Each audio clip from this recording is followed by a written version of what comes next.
प्यारे बच्चों, problem number 10 को देखिएगा। लॉज ऑफ मोशन की तगड़ी प्रॉब्लम है, बहुत कुछ सिखा के जाएगी आपको ये प्रॉब्लम। ऐसा नहीं है कि ये प्रॉब्लम आप सोचो, ये सोच के करो कि चलो कर लेते हैं या ये नहीं करते हैं, तो ऐसा कुछ नहीं है। आपको इस प्रॉब्लम को बहुत अच्छे से समझना है, डीप लेवल से समझाने की कोशिश करूंगा, माइन्यूट से डाउट को भी आपके क्लियर कराने की कोशिश करूंगा।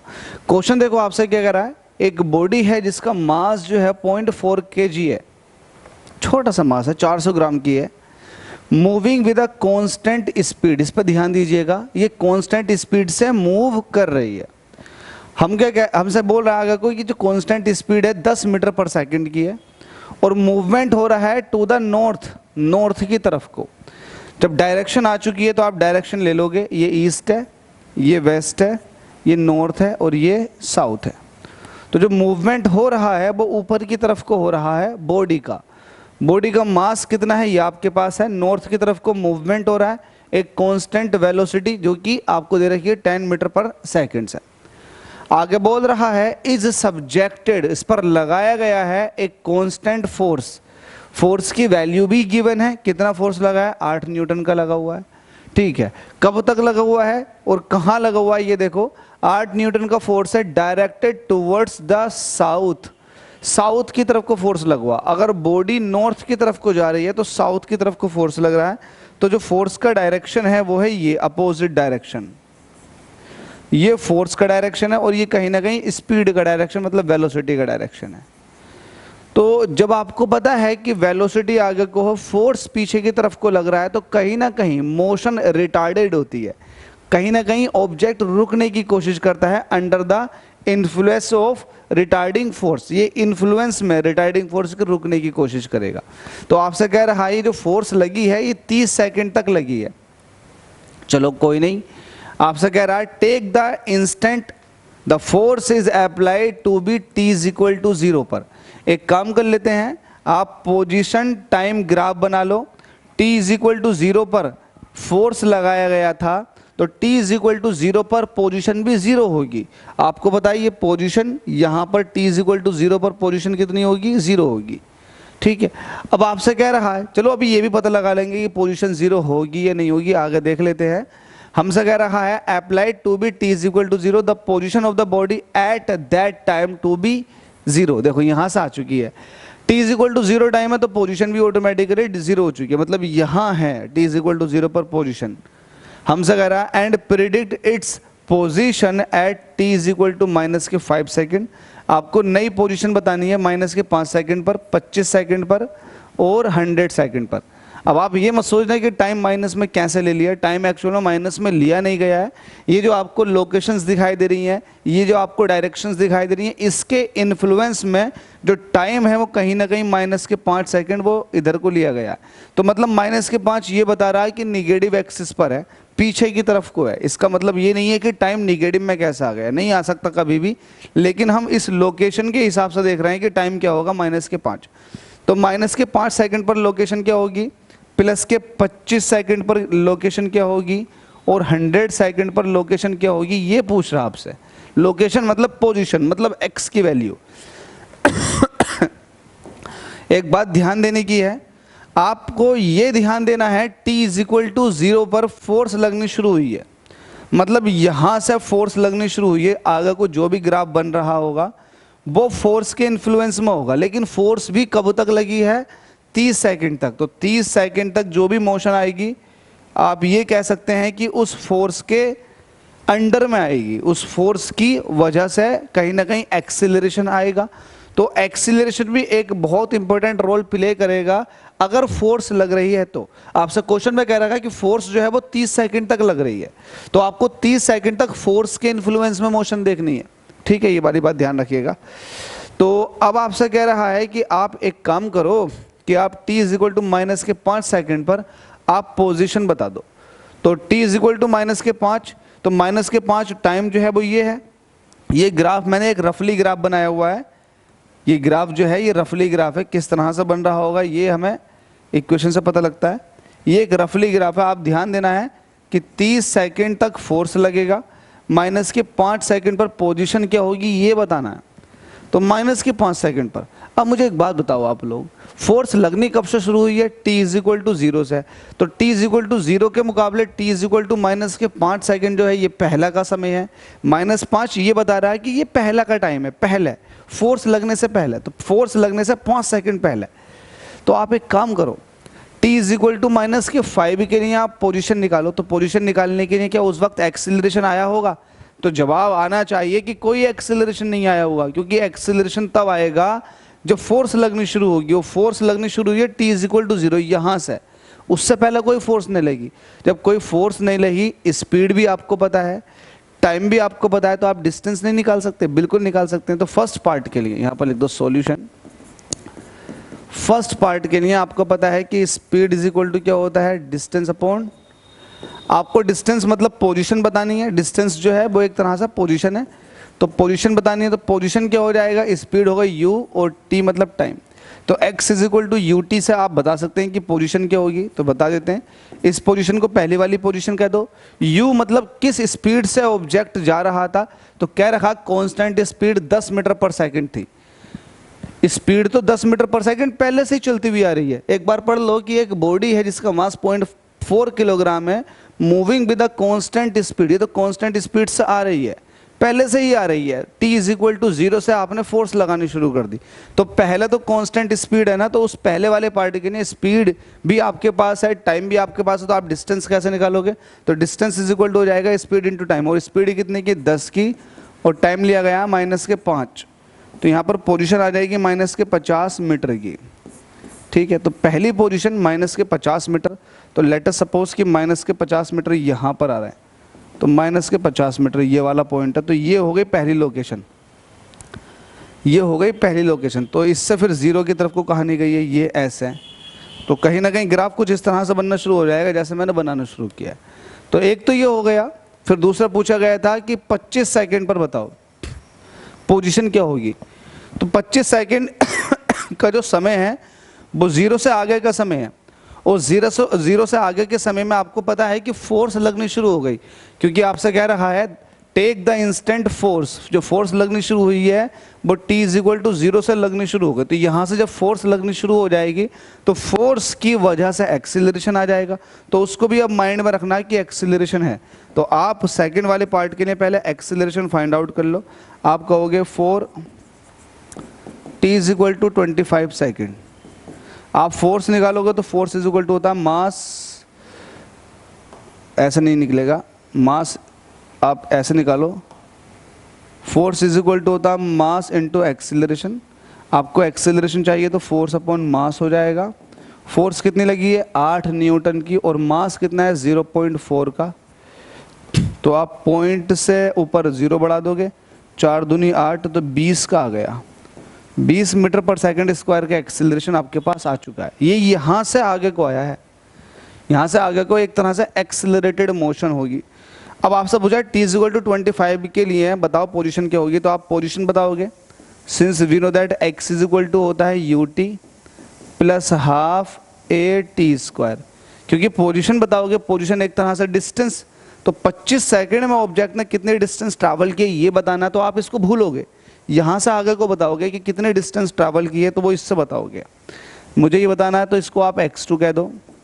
u कितना, शुरुआत की स्पीड कितनी है? इनिशियल स्पीड 10 है। अब टाइम कितना ले रहे हो? 25 सेकंड का समय ले रहे हो, प्लस हाफ ऐसे रहेगा। a की वैल्यू कितनी आएगी? 20। हाँ, एक चीज़ और, यहाँ पर जो फोर्स लग रहा है वो रिटार्डेड फोर्स लग रहा है, मोशन को डिक्रीज कर रहा है।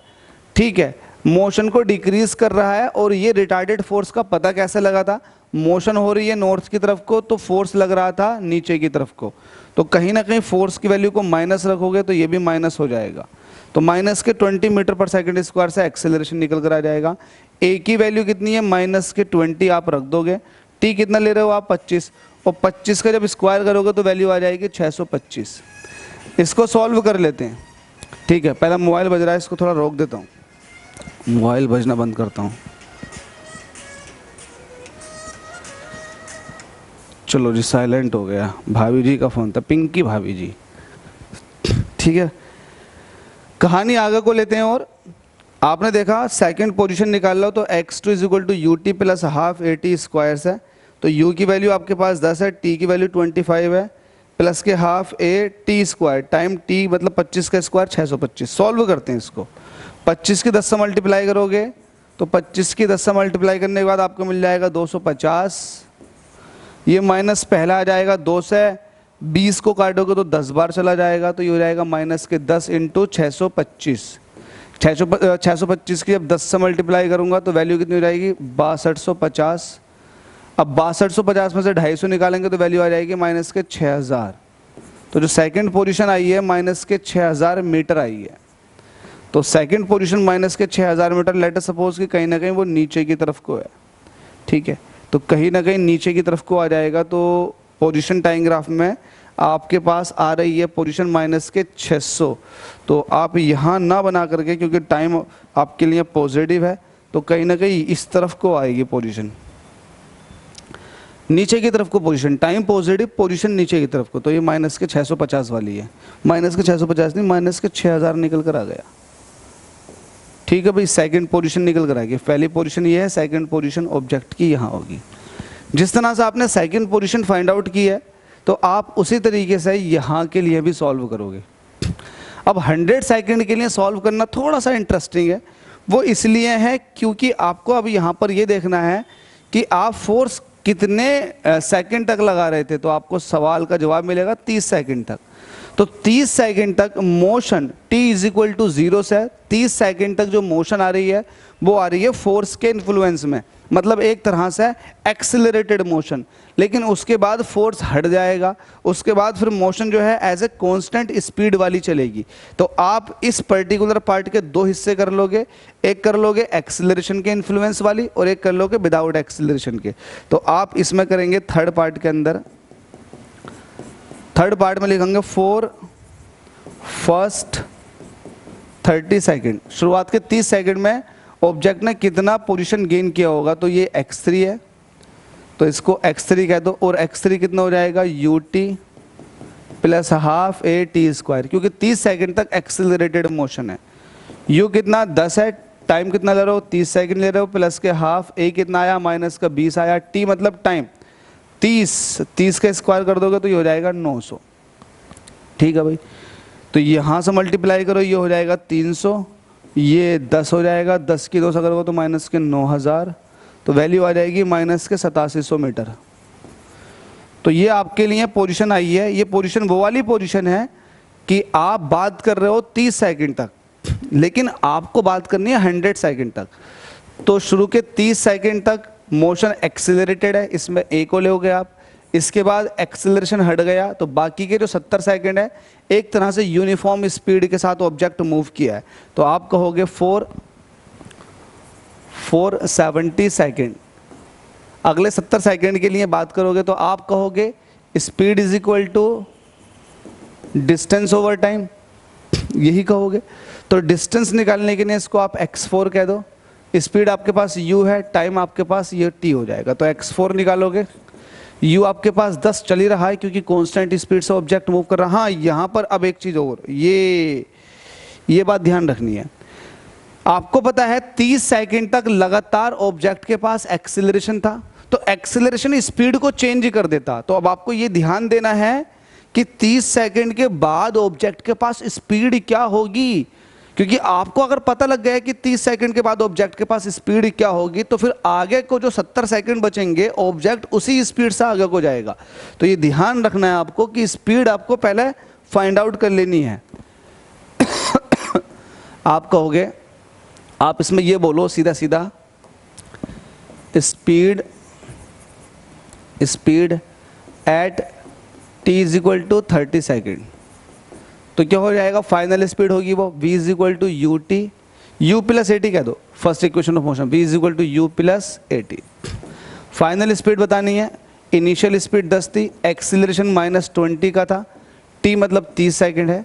तो आप यहाँ से देखेंगे ये 10 हो जाएगा, ये माइनस के 600 हो जाएगा, तो वैल्यू निकल कर आ जाएगी यहाँ से 590, वो भी माइनस के। तो जो फाइनल स्पीड आ रही है 590 मीटर पर सेकंड की आ रही है, ठीक है। 590 मीटर पर सेकंड की स्पीड 30 सेकंड के बाद हो जाएगी, या फिर आप ये कहें 30 सेकंड जब पूरे हो जाएंगे तो ये स्पीड पकड़ लेगा ऑब्जेक्ट। और जब ये स्पीड होगी तो आगे के 70 सेकंड वो इसी स्पीड से जाएगा। तो आप कहोगे distance covered by body in 70 second. तो स्पीड इज इक्वल टू क्या हो जाएगा, अब यहाँ लिखाएंगे डिस्टेंस ओवर टाइम, और स्पीड कितनी है माइनस के 590 की है। डिस्टेंस को आपने x4 कह दिया और टाइम कितना है 70, तो यहाँ से x4 की वैल्यू निकालोगे तो 70 इंटू माइनस पहले ले लो 590, तो भाई 59 की मल्टीप्लाई कर दो 7 से, 7 नम 63 का 3 कैरी 6, 7 पंजे 5 सत्ते 35, 7 नम 63 का 3 कैरी 6, और 7 पंजे 35, 35 और 6 कितने हो गए 41।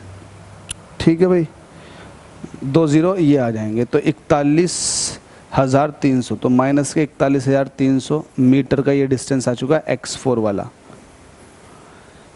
तो अब आपको बताना है टोटल 100 सेकंड में कितना डिस्टेंस कवर करेगा। तो आप लिखेंगे डिस्टेंस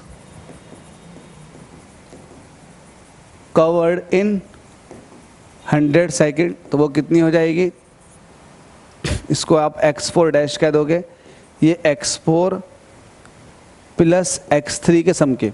x3 क्यों, क्योंकि आपको पता है x3 कौन से डिस्टेंस है, ये वो डिस्टेंस है जो शुरुआत के 30 सेकंड में कवर की गई है x3, जिसकी वैल्यू माइनस के 8700 मीटर है। तो आप यहाँ पर लिख देंगे माइनस 8700 मीटर, माइनस 8700 मीटर एक है, और जो x4 निकल कर आया ये भी तो इसी का पार्ट है, तो माइनस 41,300। अब दोनों को जोड़ दो, 41,300 में आप ऐड कर दो 8700, तो वैल्यू कितनी आ जाएगी 0 8 और 1 9 और 10 का 0 कैरी 1, ये हो जाएगी 5, तो वैल्यू आ जाएगी माइनस के 5, इतने मीटर की डिस्टेंस आ जाएगी। तो x4 डैश 50 किलोमीटर हो गया। तो ये था इस पर्टिकुलर क्वेश्चन का आंसर। इस क्वेश्चन में कुछ नहीं था, बस आपको ऑब्जेक्ट का पोजीशन दे दिया, वेलोसिटी दे दी, डायरेक्शन दे दी, फोर्स की डायरेक्शन दे दी, उसके हिसाब से आपको सारा डिस्कशन किया गया। शुरुआत में कितना क्या पोजीशन होगा, तो शुरुआत में माइनस के 5 सेकंड तक कोई भी किसी भी तरीके का कोई भी फोर्स नहीं लग रहा, तो आपने उसके लिए सॉल्व कर लिया। फिर आगे आपने 25 सेकंड तक सॉल्व किया, तो वहाँ पर आपके पास एक्सेलरेटेड मोशन है क्योंकि फोर्स आ चुका है, तो आपने ए को इंक्लूड किया, बात आपके सामने x2 की आ गई।